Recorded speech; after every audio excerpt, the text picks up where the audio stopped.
سورہ مائدہ کی جو ہم نے آیات 3 پڑھی ہیں ان میں بہت سی چیزوں کے بارے میں وضاحت ہوئی ہے کہ ان کا کھانا حرام ہے۔ 4 چیزوں کا ذکر تو قرآن مجید میں اس سے پہلے بھی ہو چکا کہ سور کا گوشت حرام ہے، مردار حرام ہے، خون حرام ہے، اور جس جانور کو اللہ کے سوا کسی اور کے نام پر ذبح کیا جائے اس کا گوشت حرام ہے۔ اس کے اندر ایک بڑا عجیب سا نکتہ پیدا کیا ہے ڈاکٹر ذاکر نائک نے، خوبصورت انداز ہے، اس لیے کہ آپ عیسائیوں اور یہودیوں کے مجمع میں جب بات کریں گے تو جو دلیل میں دے رہا ہوں وہ دلیل تو انہیں کڑوی لگے گی، لیکن جو انہوں نے بات کہی ہے وہ واقعتاً انہیں میٹھی لگے گی کہ اگر کوئی عیسائی یا یہودی عورت مسلمان کے گھر میں آتی ہے تو اس مسلمان کے گھر میں حضرت عیسیٰ کا ذکر بھی ہوگا تو احترام سے ہوگا، حضرت موسیٰ کا ذکر ہوگا تو احترام سے ہوگا، اس کے جذبات کو کوئی ٹھیس نہیں پہنچے گی۔ لیکن مسلمان عورت اگر گئی عیسائی کے گھر میں یا یہودی کے گھر میں تو وہ تو حضور کا ذکر کریں گے، جھوٹا، یہ بنا ہوا بناوٹی قسم کا نبی تو نہیں مانتے ہو، لہٰذا مسلمان عورت کے دل کو ٹھیس لگے گی، صدمہ پہنچے گا، اس کے جذبات جو ہے مجروح ہوں گے۔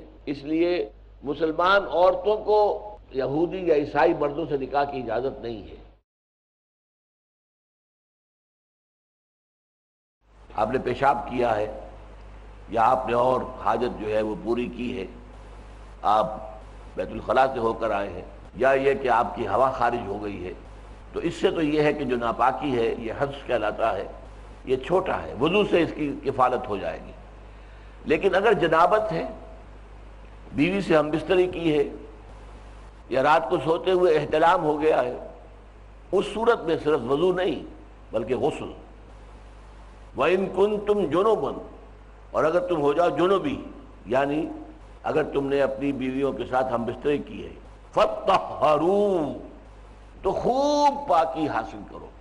فَطَّهَّرُوا یعنی پورے جسم کو دھونا ہے، جہاں جہاں تک جو بھی سرفیسز ہیں باڈی کی، جہاں تک پانی پہنچایا جا سکتا ہو پانی پہنچانا ہے، سارے بال جو ہیں پورے طریقے سے تر ہو جائیں اور جسم کا کوئی حصہ جو ہے وہ خشک نہ رہ جائے۔ یہ باب تفاعل آیا ہے، تکلف کے ساتھ، اہتمام کے ساتھ پاکی حاصل کرو۔ وَإِن كُنتُم مَرْضَىٰ، لیکن اب چند شکلیں آ رہی ہیں کہ جن میں آپ کو اجازت دی جا رہی ہے، وضو سے بھی اجازت اور غسل سے بھی۔ ان کنتم مرضی، اگر ہو تم بیمار، پانی کا استعمال جو ہے نقصان دے رہا ہو، اگر فرض کیجئے کہ جسم میں کسی جگہ پر زخم لگا ہوا ہے، اب اگر آپ غسل کریں گے تو زخم میں پانی جائے گا، اس سے خرابی پیدا ہو جائے گی۔ تو نمبر 1، ان کنتم مرضی، اگر تم بیمار ہو، او علی سفر، یا تم سفر پر ہو، سفر پر عام طور پر پانی بہت تھوڑا ہوتا ہے، احتلام کی کیفیت ہو گئی ہے، اسے نہانے کی ضرورت پیش آئی ہے، اور پانی اتنا ہے تھوڑا سا کہ وہ صرف پینے کے لیے کفایت کرے گا، تو اس کے لیے بھی ظاہر بات ہے کہ غسل کا امکان نہیں ہے۔ او جاء احدکم منکم من الغائط، یا تم میں سے کوئی جائے ضرور سے آئے، یعنی بیت الخلاء سے انسان فراغت حاصل کر کے آ رہا ہو۔ او لامستم النساء، یا تم نے ہم بستری کی ہو، ملامست کہتے ہیں چھونا، ایک دوسرے کو چھونا، تم نے عورتوں کے ساتھ ملامست کی ہو، فلم تجدوا ماء، اور تم نہ پاؤ پانی، پانی نہیں ہے، کیا کریں؟ فتیمموا صعیدا طیبا، تو قصد کرو پاک مٹی کا اور اس سے اپنے چہروں کو اور ہاتھوں کو مل لیا کرو۔ ما یرید اللہ لیجعل علیکم من حرج، اللہ تعالیٰ تم پر کوئی تنگی نہیں کرنا چاہتا، سختی نہیں کرنا چاہتا، ولکن یرید لیطہرکم، ہاں یہ ضرور چاہتا ہے کہ تمہیں پاک کر دے اچھی طرح، ولیتم نعمتہ علیکم، اور تاکہ اپنی نعمت تمہارے اوپر کامل کر دے، لعلکم تشکرون، تاکہ تم شکر ادا کرو اس کا۔ یوں سمجھ لیجئے کہ یہ دونوں قسم کی ناپاکیاں جو ہے، ایک چھوٹی ناپاکی جس سے صرف وضو لازم آتا ہے، جیسے کہ میں نے کہا ریح خارج ہو گئی، بیت الخلاء سے آئے ہیں، تو ظاہر بات ہے کہ صرف آپ کا وضو کفایت کرے گا اور آپ پاک ہو جائیں گے۔ اور دوسری بڑی ناپاکی ہے، بیویوں سے ہم بستری کی ہے، احتلام ہو گیا ہے، اس طرح کا معاملہ اگر ہے، اور اسی طریقے سے چھوٹی بھی ناپاکی ہے، ان دونوں ناپاکیوں کا قائم مقام تیمم ہے۔ ایک صحابی کے بارے میں آتا ہے کہ انہوں نے یہ سمجھا تھا کہ احتلام کی شکل میں تو پھر تیمم جو ہے تو پورے جسم کو وہ خاک میں لوٹ رہے تھے تاکہ پورا جسم میرا جو ہے وہ خاک کے ساتھ جو ہے اس کا آلودہ ہو جائے، تب تیمم جو ہے اس کا بڑی ناپاکی کا جو تیمم ہے وہ یہ ہوگا۔ تو انہیں بتایا گیا کہ نہیں، ایسا نہیں ہے، بلکہ تیمم ایک ہی ہے، پاک مٹی پر ہاتھ مارنا اور اس سے اپنے ہاتھوں کو بھی مل لینا اور چہرے کو بھی، بس یہ تیمم ہے، آسانی دی گئی ہے۔ اللہ تعالیٰ تمہارے لیے سختی نہیں چاہتا۔ ہو سکتا ہے کہ اللہ تعالیٰ تمہارے اوپر سختی کرتا کہ نہیں، ہر حال میں تمہیں نہانا ہے، پانی تھوڑا سا تمہارے پاس ہے، اس سے پہلے استعمال کر لو، پینے کے لیے دیکھا جائے گا، نہیں، اللہ نرمی کرتا ہے۔ ما یرید اللہ لیجعل علیکم من حرج، اللہ نہیں چاہتا کہ تم پر کوئی تنگی کرے، ولکن یرید لیطہرکم، ہاں وہ پاک ضرور کرنا چاہتا ہے، تو پاکی کے لیے اس نے قائم مقام بنا دیا، وضو کا بھی غسل کا بھی، دونوں کا قائم مقام تیمم ہے۔ وَلِيُتِمَّ نِعْمَتَهُ عَلَيْكُمْ لَعَلَّكُمْ تَشْكُرُونَ، اور تاکہ تم پر اپنی نعمت کا اتمام فرما دے، تاکہ تم شکر کرو۔ وَاذْكُرُوا نِعْمَتَ اللَّهِ عَلَيْكُمْ وَمِيثَاقَهُ الَّذِي وَاثَقَكُم بِهِ إِذْ قُلْتُمْ سَمِعْنَا وَأَطَعْنَا وَاتَّقُوا اللَّهَ إِنَّ اللَّهَ عَلِيمٌ بِذَاتِ الصُّدُورِ، اور یاد رکھو اللہ کی نعمت کو جو تم پر ہوئی ہے، وہ نعمت سب سے بڑی یہ قرآن ہے جو اللہ نے عطا فرمایا ہمیں۔ وَاذْكُرُوا نِعْمَتَ اللَّهِ عَلَيْكُمْ وَمِيثَاقَهُ الَّذِي وَاثَقَكُم بِهِ، اور اس میثاق کو، اس معاہدے کو یاد رکھو جس میں اللہ نے تمہیں جکڑ لیا ہے۔ اذ قلتم سمعنا واطعنا، جب تم نے کہا سمعنا واطعنا، یہ سورہ بقرہ کے آخری حصے میں یہ الفاظ آئے ہیں، سمعنا واطعنا غفرانک ربنا والیک المصیر، ہم نے سنا اور مانا، اطاعت کی، اے پروردگار ہم نے سنا تیرا کلام، تیرے احکام سنے اور ہم نے مان لیے۔ جب تم نے کہا یہ سمعنا واطعنا، تو گویا کہ اب تم جکڑے گئے ہو، اب اللہ کے ساتھ تم بندھ گئے ہو، اللہ نے تمہیں جکڑ لیا ہے ایک میثاق کے اندر۔ اب ظاہر بات ہے اس کی پھر جواب دہی کرنی پڑے گی، ایک طرف شریعت کے کو مانتے ہو، دوسری طرف شریعت کی خلاف ورزی کر رہے ہو، تو پکڑے گئے، گویا کہ تم نے اپنے اس عہد کی خلاف ورزی کی ہے، اللہ سے جو معاہدہ تھا اس کو توڑ دیا ہے۔ وَاذْكُرُوا نِعْمَتَ اللَّهِ عَلَيْكُمْ وَمِيثَاقَهُ الَّذِي وَاثَقَكُم بِهِ، اور اس میثاق کو یاد رکھو کہ جس میں اللہ نے تمہیں جکڑ لیا ہے، تمہیں پوری طریقے سے باندھ لیا ہے۔ اذ قلتم سمعنا واطعنا، جبکہ تم نے کہا ہم نے سنا اور مانا۔ واتقوا اللہ، اور اللہ کا تقوی اختیار کرو۔ ان اللہ علیم بذات الصدور، یقیناً اللہ تعالیٰ جاننے والا ہے ان چیزوں کو بھی جو سینوں کے اندر ہے۔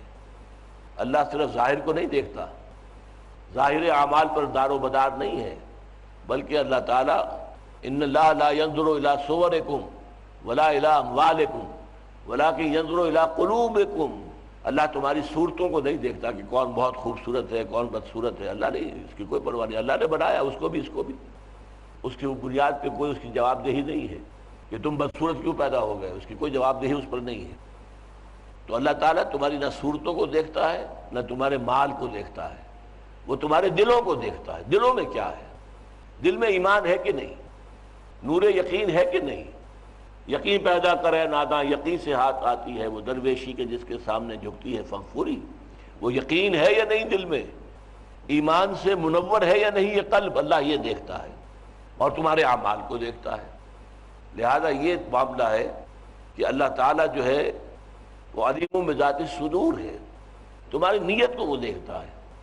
چنانچہ ایک حدیث جس کا کہ اکثر محدثین نے اپنے جو مجموعے مرتب کیے ان میں شروع میں وہ حدیث لائے ہیں، انما الاعمال بالنیات، نیکیوں کا دار و مدار نیت پر ہے۔ انما الاعمال بالنیات وانما لکل امرئ ما نوی، اور ہر انسان کو وہی کچھ ملے گا جس کی کہ اس نے نیت کی تھی۔ فمن كانت هجرته الى الله ورسوله فهجرته الى الله ورسوله، جس شخص کی ہجرت ہے اللہ اور اس کے رسول کی طرف، اللہ اور اس کے رسول کے حکم کی وجہ سے ہجرت کر رہا ہے، مکے کی رہائش چھوڑ کر مدینے جا رہا ہے، تو اس کی ہجرت اللہ اور اس کے رسول ہی کے حساب میں شمار ہوگی۔ ومن كانت هجرته الى دنیا يصيبها، اور جس کی ہجرت ہے دنیا حاصل کرنے کے لیے، جو دنیا مل جائے۔ میں اس کی مثال دیا کرتا ہوں، فرض کیجئے کوئی مسلمان صحابی جیسے کہ حضرت خباب تھے رضی اللہ تعالی عنہ، وہ لوہار تھے، لوگ اپنے کام ان سے کراتے تھے، ان کو ہجرت ملتی تھی۔ اب یہ کہ مسلمان سب کے سب ہجرت کر کے چلے گئے، کفار ان سے کام کراتے نہیں تھے، لہذا اب ان کے لیے دوبر ہو گیا معاملہ، کیا کریں؟ اب مجبوراً فرض کیجئے یہ معاملہ ایسا ہے نہیں، یہ واقعہ نہیں میں بیان کر رہا بلکہ میں مثال دے رہا ہوں۔ فرض کیجئے کہ حضرت خباب بن الارت نے جب یہ دیکھا کہ میرے تو گاہک سارے چلے گئے، تو اب میں یہاں بیٹھا کیا کروں گا؟ پھر وہ بھی جا رہے ہیں مدینے. لیکن ان کی نیت اصل میں ہجرت کی نہیں ہے، بلکہ یہ تو اس لیے گئے کہ ان کے گاہک چلے گئے، ان میں دنیا کی کمانے کا ایک ذریعہ جو ہے وہ ختم ہو گیا، لہذا یہ گئے ہیں. یا فرمایا اب امراتی ینکحوہا، یا کوئی ہجرت کر رہا ہے کسی خاتون کے لیے، عورت کے لیے جس سے نکاح کا خواہش مند ہے، کسی سے نکاح کی خواہش مند تھے کوئی صاحب فرض کیجئے، اور وہ خاتون جو ہے ہجرت کر کے چلی گئی مدینے، اب یہ بھی کچے دھاگے سے بدھے چلے جا رہے ہیں، تو یہ بھی اس خاتون کے لیے ہجرت کر رہے ہیں. بظاہر تو عمل وہی ہے، اللہ اور اس کے رسول کے لیے ہجرت کی ہے، اس نے بھی مکے کی رہائش چھوڑی اور مدینے میں آ گیا. جس نے دنیا حاصل کرنے کی ہجرت کی، ظاہر بات اس کا بھی عمل یہی ہے کہ مکے کو چھوڑا، خیر بات کہا، مدینے میں آ گیا. جس نے کسی خاتون سے نکاح کے لیے ہجرت کی، اس کا بھی عمل تو یہی ہے کہ اس نے مکے کو خیر بات کہا، مدینے میں آ گیا. تو ظاہر تو اعمال میں سب مہاجر ہیں. تو فرمایا من کانت ہجرتہ الی اللہ ورسولہ فہجرتہ الی اللہ ورسولہ، جس کسی کی ہجرت اللہ اور اس کے رسول کی طرف ہے تو اس کی ہجرت تو اللہ اور اس کے رسول کے حساب ہی میں شمار ہوگی. ومن کانت ہجرتہ لدنیا یصیبھا، اور جس کی ہجرت اس لیے تھی کہ دنیا کو حاصل کر لے، اس کی معاش جو ہے اس کے لیے یہاں پر اب دائرہ تنگ ہو گیا ہے، اس لیے وہ جا رہا ہے تاکہ وہاں پر معاش کا ایک کھلا میدان اسے مل جائے. اب امراتی ینکحوہا، یا کسی عورت کے لیے ہجرت کر رہا ہے کہ اس سے شادی کرنا چاہتا ہے. چنانچہ یہ مشہور بھی ہے کہ ایک صحابی کا نام تھا، انہیں لوگ پکارتے تھے یہی کہہ کر مہاجر و ام قیس، کہ یہ مہاجر جو ہے یہ ام قیس کے مہاجر ہے، ام قیس سے نکاح کے لیے انہوں نے ہجرت کی ہے. تو یہ ان کے ہاں ایک صاحب کے بارے میں یہ الفاظ کہے بھی جاتے تھے. تو فرمایا فہجرتہ الی ما ہاجر الیہ، تو اس کی ہجرت شمار ہوگی انہی کے حساب میں جن کے لیے اس نے ہجرت کی. تو یہ ہے اصل میں واللہ تعالیٰ ان اللہ علیم بذات الصدور، اللہ تمہاری نیتوں سے واقف ہے. تم واقعتاً شریعت پر کاربند رہنا چاہتے ہو، اس میں فرض کیجئے کہ غلطی ہو گئی، آپ نے کسی حرام کو حلال سمجھ لیا لیکن دیانتاً سمجھا، لہذا غلطی کو اللہ معاف فرما دے گا. اقرأ ورتل القرآن.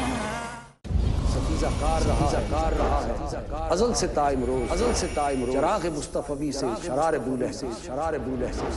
اے بنی نو انسان، اپنے رب کی بندگی کرو جس نے تمہیں پیدا کیا.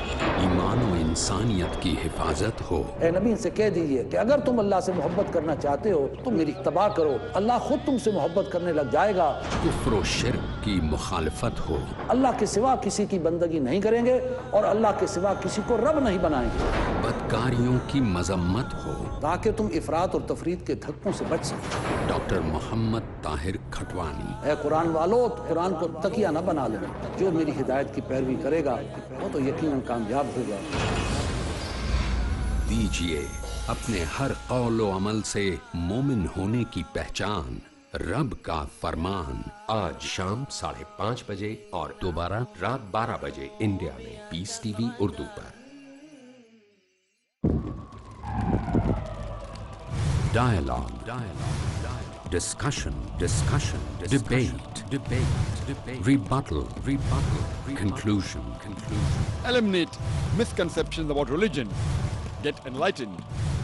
Witness Dr. Zakir Naik in a battle of words in Crossfire. آج رات 8:30 بجے اور دوبارہ صبح 8:30 بجے انڈیا میں پیس ٹی وی اردو پر.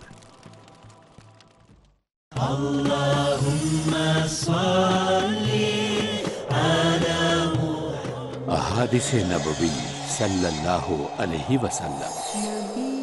حضرت ابو سعید خدری رضی اللہ عنہ سے روایت ہے کہ رسول اللہ صلی اللہ علیہ وسلم نے فرمایا، تم میں سے جو شخص کسی بری چیز یا کام کو دیکھے تو اس کو اپنے ہاتھ سے روکے.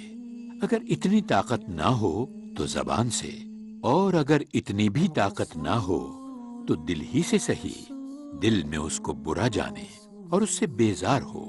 یہ سب سے کم درجے کا ایمان ہے. صحیح مسلم جلد نمبر 1 کتاب الایمان باب نمبر 21 حدیث نمبر 79. اقرأ ورتل القرآن. نحمده ونصلي على رسوله الكريم. اما بعد فقد قال اللہ تبارک وتعالی كما ورد في سورة المائدہ اعوذ باللہ من الشیطان الرجیم بسم اللہ الرحمن الرحیم یا ایھا الذین آمنوا كونوا قوامین للہ شہداء بالقسط ولا يجرمنكم شنآن قوم على ألا تعدلوا اعدلوا هو أقرب للتقوى واتقوا الله ان اللہ خبیر بما تعملون۔ اس سے پہلے کہ میں نے ابھی جو آیت تلاوت کی ہے اس کے بارے میں کچھ عرض کروں، پچھلے درس میں بھی جو آخری آیت تھی اس کا حق ادا نہیں ہو سکا تھا، لہذا کچھ وقت ہم اس پر صرف کریں گے۔ وَاذْكُرُوا نِعْمَةَ اللَّهِ عَلَيْكُمْ وَمِيثَاقَهُ الَّذِي وَاثَقَكُم بِهِ إِذْ قُلْتُمْ سَمِعْنَا وَأَطَعْنَا وَاتَّقُوا اللَّهَ إِنَّ اللَّهَ عَلِيمٌ بِذَاتِ الصُّدُورِ۔ اور ذرا یاد رکھنا ہمارے اس انعام کو جو تم پر ہوا، مراد قرآن مجید، ہم نے قرآن تم پر نازل کیا جو ہدایت تامہ، ہدایت کاملہ، ہدایت ابدیہ پر مشتمل ہے۔ وَمِيثَاقَهُ الَّذِي وَاثَقَكُم بِهِ، اور دھیان میں رکھنا، یاد رکھنا، اپنے ذہنوں کے اندر مستحضر رکھنا وہ عہد اور قول و قرار جس میں کہ ہم نے تمہیں باندھ لیا ہے۔ وثیقہ کہتے ہیں کسی ایسی چیز کو کہ جس میں معاہدہ لکھتے ہیں، بس وثیقہ نویس ہوتے ہیں، وہ خاص الفاظ ہوتے ہیں جس میں کہ اس طرح معاہدہ میں لکھے جاتے ہیں، تو وثیقہ۔ اور اسی طریقے سے قرآن بھی آیا ہے فَيَوْمَئِذٍ لَا يُعَذِّبُ عَذَابَهُ أَحَدٌ وَلَا يُوثِقُ وَثَاقَهُ أَحَدٌ، قیامت کے دن جو عذاب اللہ دے گا ویسا عذاب کوئی نہیں دے سکتا، اور جس طرح اللہ باندھے گا اس طرح کوئی نہیں باندھ سکتا۔ تو شریعت اصل میں باندھنے والی شے ہے۔ ظاہر بات ہے شریعت کا مطلب کیا ہے؟ آپ نے اللہ کو مانا تو اللہ کے احکام سے بندھ گئے، اب جو بھی حکم اللہ کا ماننا ہے۔ رسول کو مانا، رسول کی سنتوں کے ساتھ وابستہ ہو گئے، آپ کی آزادیاں ختم ہو رہی ہیں، آپ مادر پدر آزاد انسان نہیں ہیں، آپ اس گھوڑے کے مانند نہیں ہیں جو جدھر چاہے منہ اٹھائے اور دوڑ جائے، بلکہ بندھے ہوئے ہیں۔ تو وَاذْكُرُوا نِعْمَةَ اللَّهِ عَلَيْكُمْ وَمِيثَاقَهُ الَّذِي وَاثَقَكُم بِهِ إِذْ قُلْتُمْ سَمِعْنَا وَأَطَعْنَا، جبکہ تم نے کہا کہ ہم نے سنا اور مانا۔ یہ ہے قول و قرار، ہم نے سنا اور مانا۔ یہ سورہ بقرہ کی لاسٹ بٹ ون آیت ہے، آخری سے پہلی آیت ہے۔ آمن الرسول بما انزل الیہ من ربہ والمؤمنون کل آمن باللہ وملائکتہ وکتبہ ورسلہ لا نفرق بین احد من رسلہ وقالوا سمعنا واطعنا غفرانک ربنا والیک المصیر۔ اہل ایمان نے کہا اے رب ہمارے، ہم نے سن لیا تیرا حکم، تیرا فرمان ہم نے سن لیا اور ہم نے اطاعت قبول کی، ہم نے سر تسلیم خم کر دیا۔ تو یہ جو قول ہم نے کیا ہے اللہ سے، یہ قول و قرار جو ہوا ہے، اس قلتم سمعنا واطعنا، اس کے اندر ہم گویا کہ بندھ گئے۔ واتقوا اللہ، اللہ کا تقوی اختیار کرو، یعنی یہ نہ ہو کہ تم نے قول و قرار کر کے اس کو کوئی حیثیت ہی نہیں دی، اہمیت نہیں دی، اور اپنی من مانی کرتے رہے، بجائے اس کے کہ اللہ تعالیٰ کے احکام کی پیروی کریں، جو جی میں آیا کر گزرے، جو نفس کا تقاضا ہوا پورا کر لیا۔ تو پھر اس کا مطلب یہ ہے کہ تم اللہ کے راستے پر نہیں جا رہے، تمہیں اس کے برعکس جو ہے تقوی کی روش اختیار کرنی چاہیے۔ ان اللہ علیم بذات الصدور، تمہارا سابقہ اس اللہ کے ساتھ ہے جو سینوں کے اندر کے بھیدوں سے بھی واقف ہے۔ ایک تو انسان جو ہے نا جو کہتا ہے اس سے لوگ واقف ہو جاتے ہیں، ایک انسان کہتا نہیں ہے، اس کے تحت شعور میں ہوتا ہے، سب کانشیس مائنڈ میں ہوتا ہے، تو اگرچہ وہ دوسروں کے علم میں نہیں آتا لیکن اسے معلوم ہوتا ہے کہ میرے کانشیس مائنڈ میں کیا ہے، میری نیت اصل میں کیا ہے۔ ایک اس سے بھی اگلا درجہ ہے انکانشیس مائنڈ، انسان جس کے بارے میں خود جانتا ہی کچھ نہیں، میرے سینے میں کیا ہے میں خود نہیں جانتا، لیکن اللہ کو وہ بھی معلوم ہے۔ سب کانشیس مائنڈ جو ہے وہ تو کچھ نہ کچھ انسان کے علم میں ہوتا ہے، لیکن انکانشیس مائنڈ جو ہے وہ تو ظاہر بات ہے کہ انکانشیس کہتے ہیں اس کو جو بے ہوش ہو، تو بے ہوش کے علم میں کیا چیز ہے؟ کچھ بھی نہیں۔ اسی طریقے سے یہ ہے کہ انکانشیس مائنڈ جو ہے اسے خود اپنے بارے میں معلوم نہیں ہے کہ میں کیا سوچ رہا ہوں، اللہ وہ بھی جانتا ہے، علیم بذات الصدور۔ اب آج کی آیت پر آئیے، یا ایھا الذین آمنوا کونوا قوامین للہ شہداء بالقسط، اے ایمان لانے والو، اے ایمان کے دعوے دارو، بن جاؤ، کونو قوامین، پوری طاقت کے ساتھ کھڑے ہونے والے. قام یقوم قوما، کھڑے ہونا، اس سے اس میں فاعل بنتا ہے قائم. قائم وہ ہے جو کھڑا ہے. اس سے مبالغے کا صیغہ بنے گا قوام، جیسے فعال، فاعل کوئی کام کرنے والا، فعال انتہائی کام کرنے والا. اس طریقے سے فرمایا قوام، پوری طاقت کے ساتھ، پوری قوت کے ساتھ، پوری ڈٹرمنیشن کے ساتھ کھڑے ہو جاؤ. کونوا قوامین للہ شہداء بالقسط، اور عدل و انصاف کی گواہی دینے والے بن کر کھڑے ہو جاؤ. یہاں پر نوٹ کیجئے کہ قرآن مجید دو الفاظ استعمال کرتا ہے. اردو میں ہم ایک لفظ زیادہ استعمال کرتے ہیں، وہ قرآن میں نہیں آیا.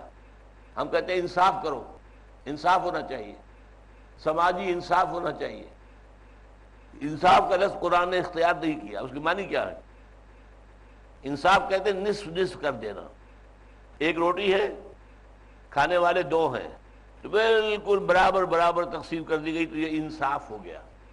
نصف کے معنی آدھا، تو پورا آدھا آدھا بوجھ. اسی طریقے سے کوئی بوجھ ہے، کہیں ڈھونا ہے، مال کہیں پہنچانا ہے، 3-4 آدمی ہیں، ان میں برابر برابر تقسیم کر دیا جائے کہ تم اٹھا کر وہاں لے جاؤ گے، تو یہ بھی انصاف ہے.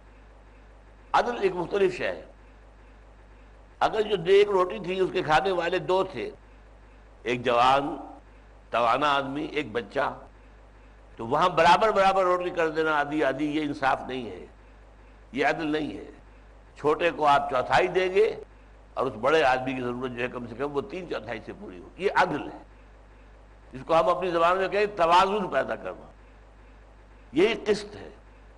قسطاس المستقیم کہتے ہیں.